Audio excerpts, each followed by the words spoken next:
Hola, ¿qué tal, jóvenes? Buenos días, buenas tardes o buenas noches, según sea la hora en que ustedes puedan ver este video.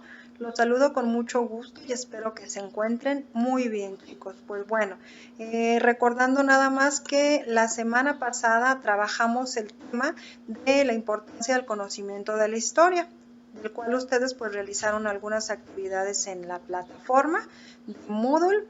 Este sábado toca trabajar el tema de la educación indígena.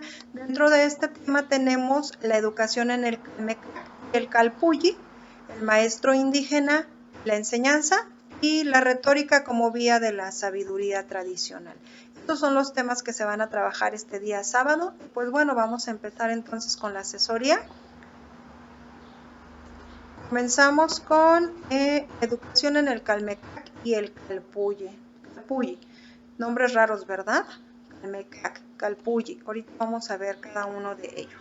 Bueno, vamos a comenzar con definir que los mexicas fueron las primeras civilizaciones del mundo que reconoció que todos los chicos, que todas las personas, sin importar su origen, sin importar que si eran hijos de agricultores o si eran hijos de obreros o de guerreros o comerciantes o nobles, merecían recibir una educación.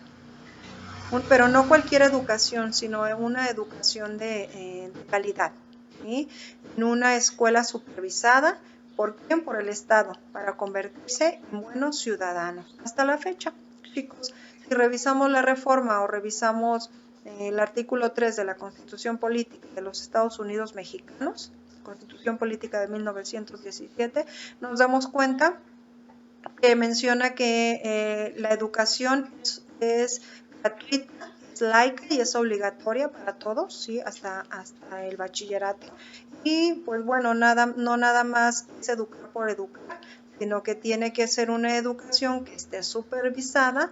¿Para qué? Pues para que convierta a las personas en buenos ciudadanos. Eso es lo que se dice, chicos, hasta la actualidad. Y fíjense desde cuándo, desde la existencia de los mexicas. ¿Sí? Ok.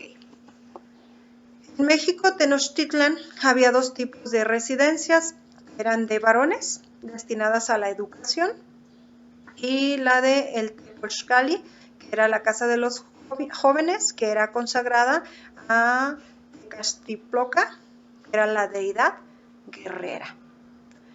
Y otra era el Calmecac. Bueno, el Calmecac era la residencia de sacerdotes y era dedicada a Quetzalcóatl, el rey, sacerdote tolteca, asociado con el progreso social. Son nombres raros, pero bueno, más sin embargo, son nombres de dioses que existieron en la antigüedad. La escuela del Poxcali era un centro de enseñanza. ¿Para quiénes? Para los jóvenes del pueblo en general. ¿Sí? Aquí el Poxcali. Un centro de enseñanza para los jóvenes del pueblo en general. Los hijos de los nobles, de los sacerdotes, de los grandes guerreros acudían al llamado Calmecac, ¿sí? O Calmecac. Entonces eran dos tipos de escuela, el Tepochcali y el Calmecac. Tepochcali para los jóvenes del pueblo en general y el Calmecac para los hijos de los nobles, de los sacerdotes, de los grandes guerreros. Ahí había como que esta diferencia de grupos sociales muy marcada. Ok, en el Calmecac, quienes asistían generalmente eran los hijos de los nobles. Su enseñanza era para que ellos se convirtieran en dirigentes políticos o militares, sacerdotes, médicos, astrónomos o maestros. Y les enseñaban principalmente pues teología, geometría, rituales religiosos, astronomía, manejo del calendario o cuenta de los días, el lenguaje culto, las pinturas de códices y habilidades políticas. Fíjense bien, ahorita vamos a checar en la otra escuela que era el Tepochcali, ¿sí? Las diferencias y qué era lo que les enseñaban o qué era lo que aprendían ahí. ¿Vale? Ok, vamos entonces ahora con el Tepochcali. Aquí asistían los varones a partir de los 15 días. Fíjense bien, los varones, nada de mujeres. Los varones a partir de los 15 años. Generalmente es a donde acudían quienes no eran hijos de nobles, al Tepochcali. Su enseñanza consistía, o su enseñanza era más de tipo más práctico, ¿sí? Era una enseñanza militar, era una enseñanza técnica como para formar artesanos. También les enseñaban la caza, les enseñaban también cuestiones agrícolas. Y ahí también estudiaban los futuros grandes guerreros, quienes tenían un papel muy importante en la sociedad mexica o mexica. La sociedad mexica se dividía en barrios, llamados calpulli, que significa casa, en tanto que calpulli es el superlativo de gran casa. A ver, va de nuevo. La sociedad mexica se dividía en barrios. Estos barrios les llamaban calpulli. Calpulli significa casa, en tanto que calpulli es el superlativo de gran casa. En ese sentido, unión de casas o agrupaciones de familias en torno a un mismo fin. Entonces, si yo les pregunto cómo estaba dividida la sociedad mexica o mexica, se dividía en barrios. Estos barrios se les conocía como calpulli. Ok. De este modo, cada calpulli contaba con un Tepochcali. Dijimos que era Tepolcayush, Tepochcali. Ay, qué nombre, ¿verdad? Tepochcali. Era la escuela. ¿Para quiénes? Los varones a partir de los 15 años. ¿Sí? Y a este tipo de escuela acudían aquellos varones que no eran hijos de nobles. Y en cada calpulli había un Tepochcali. Ok. Vamos ahora con el maestro indígena y la enseñanza. ¿Qué papel ha jugado o qué papel jugó en la antigüedad el maestro indígena en la enseñanza? Antes de la conquista sobresalían las culturas olmeca, la tolteca, la azteca, la maya, la náhuatl, la totonaca, la zapoteca, la mixteca, la tarasca y muchas más. La educación es referente a las dos grandes civilizaciones, como es la azteca y la maya. Hablando de la educación azteca, pues bueno, su propósito era formar la personalidad del individuo, se expresara en lengua náhuatl, ¿sí? Que era alcanzar el rostro y el corazón, el inxtli intotli. Tenía que alcanzar el corazón, su educación, ¿sí? Su educación la tenía que expresar en la lengua náhuatl. Les enseñaban también un oficio, tenían que tener un gran sentido de la familia y también un gran sentido de pertenencia a un grupo humano. Y la educación era activa e integral. Entonces, en cuanto a los aztecas, su principio fundamental, pues bueno, era el autocontrol por medio de una serie de privaciones a las que debía de acostumbrarse el niño y el conocimiento de sí mismo, de lo que debe llegar a ser, inculcando a base de repetidas exhortaciones paternas y también por parte de los maestros.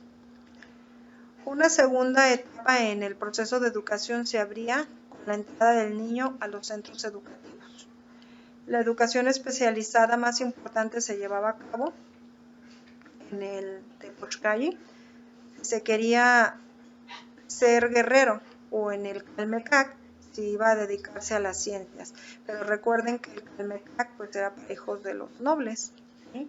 Era como lo conocemos ahorita, como para la gente pues más rica, ¿no? Y el Tepochcali pues para la gente más pobre, ¿sí? Entonces Calmecac es el destino habitual y no era abierto a todo el público, era de carácter exclusivo. Dependía de la voluntad de los padres, consejos del sacerdote, leyendo los horóscopos de la fecha del nacimiento del niño. Había colegios separados para hombres y mujeres, esto es en el Calmecac, no en el Tepochcali. Había formación de academia, dentro de estas academias había artes eclesiásticas y mecánicas y astrología, así como leyes y doctrinas. Y hablando de los mayas, bueno, predominaba la religión y la agricultura, reconocían las diferentes variantes del hombre y de la mujer, la niñez, la adolescencia y la madurez. Las principales características de la educación maya o de los mayas pues era que desarrollaban instrumentos de producción, también cuestiones religiosas, tradicionales y miméticos. Las habilidades y destrezas eran en referencia al maíz y labores del hogar.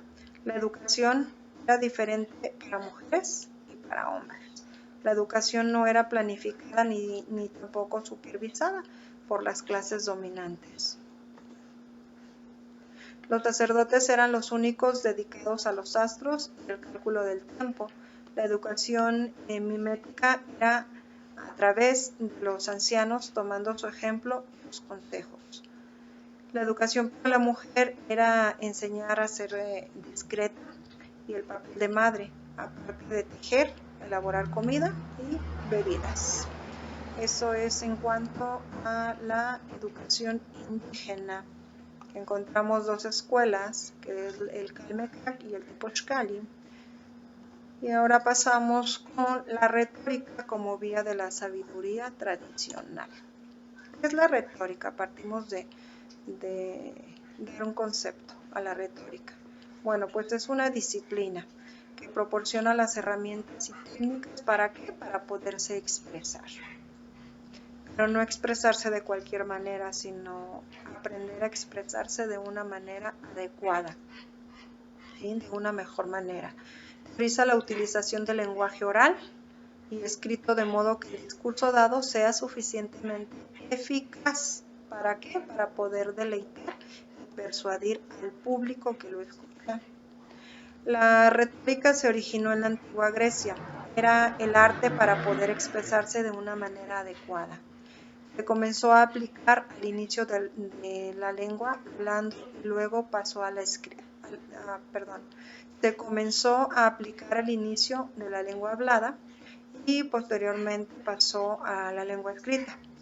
En la Edad Media fue enseñada en las escuelas entre las principales disciplinas de conocimiento junto a la gramática y a la lógica. Hoy en día se aplica en distintos campos como la literatura, la filosofía, la política, la publicidad, el periodismo, el derecho, la educación, etc.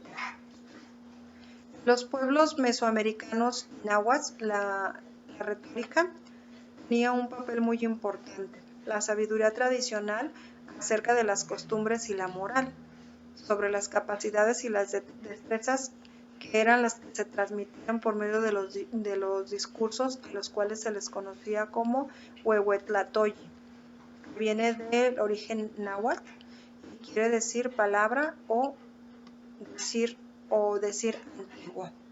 El aprendizaje de estos discursos, de sus figuras literarias, de sus frases metafóricas, de los momentos y las circunstancias se adecuaban para pronunciar de una manera más clara, formando parte de la educación de cualquier joven. En la prehistoria los españoles presenciaron este tipo de discurso cuando vieron a Moctezuma dirigirse a los capitanes, jueces y altos dignatarios para pedirles que recibieran pacíficamente a los españoles y no se opusieran a ellos. Este discurso lo hizo Moctezuma con lágrimas y gemidos, porque era costumbre acompañar todas las declaraciones con la muestra de sentimientos visibles. Entonces, fíjense chicos, cómo desde la prehistoria hemos visto la necesidad de ir sumando herramientas para podernos comunicar de una manera más asertiva, una manera más eficiente, una manera más eficaz, ¿sí? Y de esto nos habla la retórica como vía de la sabiduría tradicional. ¿Cómo es que se ha ido enriqueciendo el proceso de comunicación gracias a la retórica? ¿Sí? Ok, bueno, pues entonces estos son los temas que se van a trabajar el día sábado. Recordamos nada más dentro de la educación indígena, que es la educación en el Calmecac y el Calpulli, el maestro indígena y la enseñanza, y por último la retórica como vía de la sabiduría tradicional. Ok, chicos, pues bueno, les subo esta presentación a la plataforma de Moodle. Importante, chicos, que la revisen, y si tienen ustedes alguna duda, hay que tomar nota, no confíen en su memoria, porque a veces, pues bueno, tenemos tantas cosas en mente que a veces se nos olvida. Tome nota de sus dudas que tengan, o tome nota de algún contenido que quieran integrar para que la clase se enriquezca, y no olviden realizar sus actividades que están adjuntas en la plataforma. Recuerden que vencen todos los viernes a las 11:59 de la noche. Y pues bueno, jóvenes, de mi parte sería todo. Los veo en la reunión del día sábado. Recuerden que el link es el mismo durante todo el cuatrimestre y está ahí en la plataforma. Gracias por su atención, chicos, y los veo hasta el día sábado. Bonito día.